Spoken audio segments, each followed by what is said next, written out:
Soumiane Amengsou, sociologue, article paru dans le site d'information Le 360 du 18 mars 2021. L'amour, oui, mais la maladie d'amour, oh oui, non. Ibn Hazm, au XIIe siècle, dans Tawq al-Hamama, ce beau traité sur l'amour, le collier de la colombe, dit « L'amour a un pouvoir qui s'exerce sur les hommes, une souveraineté décisive, une autorité incontestée, des lois qu'on n'enfreint pas, un empire inviolable, une tyrannie inéluctable, une domination absolue. L'amour est une ferveur envoûtante qui nous lie à un être par des émotions échappant à la raison. On aime à la folie. Si les amoureux sont séparés, c'est le drame. Les beaux contes d'amour sont célèbres parce qu'ils se sont soldés par un déchirement. Qais, amoureux de Leïla, nommé Majnoun justement pour avoir sombré dans la folie. S'il avait épousé Leïla, leur idylle serait tombée aux oubliettes. Nous ne serions pas en train d'en parler aujourd'hui. L'amour est jouissance, mais aussi tourment et souffrance.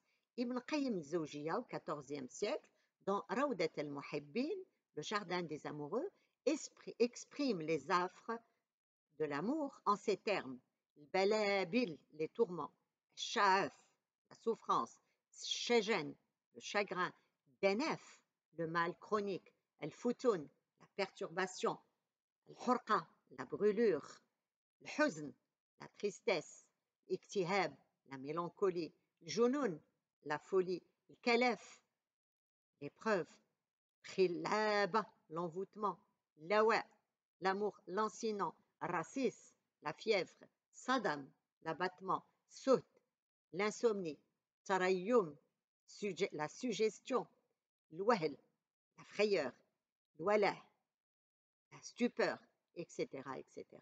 Aimer, c'est désirer intensément, être tout le temps collé à l'être humain. Un attachement obsessionnel, physique et intellectuel, qui est désiré par l'homme, l'âme, l'esprit et le corps.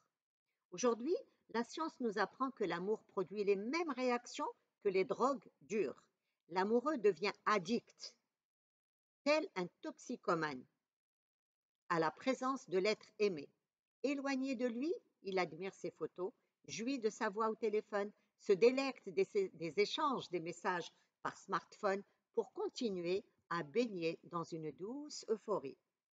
La raison de cette addiction, dit El Idman, la dopamine, l'hormone du bonheur. Toute action ressentie comme procurant du plaisir stimule une décharge de dopamine dans le corps. Manger du chocolat, danser, fumer, se droguer, faire l'amour. Les drogues augmentent la production de dopamine et donnent le sentiment d'enchantement.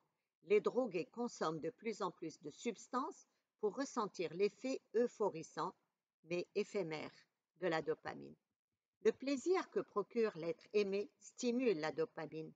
La recherche de ce plaisir pousse l'amoureux vers l'être aimé pour revivre une extase renouvelée.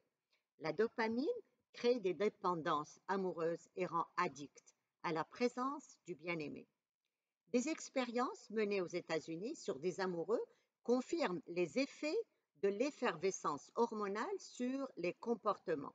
Dans le cerveau, les aires de la matière grise s'excitent à la vue de l'être aimé ou de sa photo.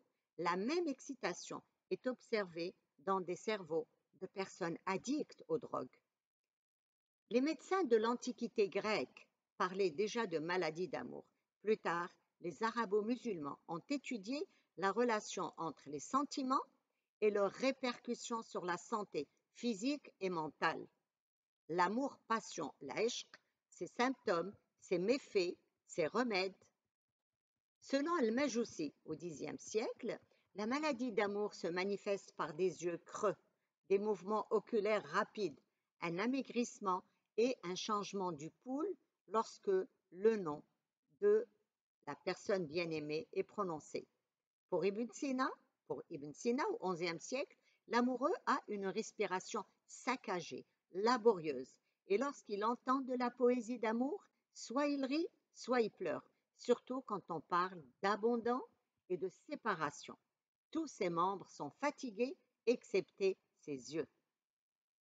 L'amour propulse au septième ciel, mais non partagé, il mène à la frustration, au traumatisme qui, selon Al-Qosoni, au XVIIe siècle, pervertit la pensée, affaiblit l'esprit, entraîne de faux espoirs et des passions impossibles et aboutit à la folie. L'amoureux risque de se suicider et de mourir de tristesse. Selon, selon Rasser,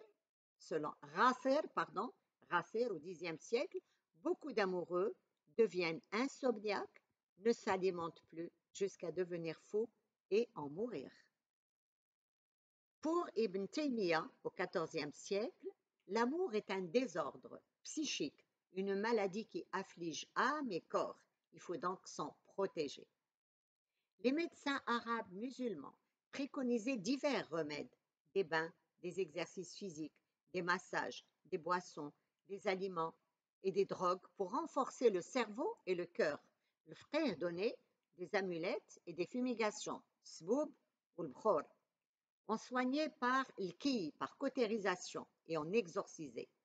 L'addiction à l'amour est si ravageuse qu'aujourd'hui, la médecine la soigne par une thérapie psychiatrique. Aux États-Unis, dans les cliniques spécialisées dans les dépendances, il y a des unités spécialisées pour soulager les addicts à l'amour. Les soins sont identiques à ceux utilisés par les alcooliques. C'est une vraie cure de désintoxication et de sevrage, c'est-à-dire du sevrage. Malgré tout, l'amour reste précieux et captivant. Gibran Khalil Gibran recommande « Si l'amour te fait signe, suis-le, même si le chemin qu'il emprunte est difficile et escarpé. » L'amoureux n'est pas toujours disposé à se détacher de son ardent désir, ce qui fait dire à Ibn Hazm que l'amour est une maladie incurable.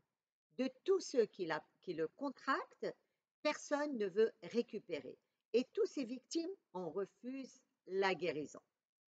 Dans l'une des plus célèbres histoires d'amour de l'Andalousie, Ibn Zaydoun déclare à sa bien-aimée Wallada « Si la pleine lune des ténèbres s'inclinait amoureusement vers nous, de l'endroit où elle se lève, elle ne ferait pas changer tout notre désir. » Et on est au XIe siècle. Le remède miracle, selon Ibn Sina, c'est l'union et la fusion des amoureux, le tendre amour, celui qui échappe à la maladie et qui enchante le cœur et l'esprit, et celui qui est savouré à deux et dont la flamme est perpétuellement entretenue, même si son éclat diminue avec le temps. Je vous remercie.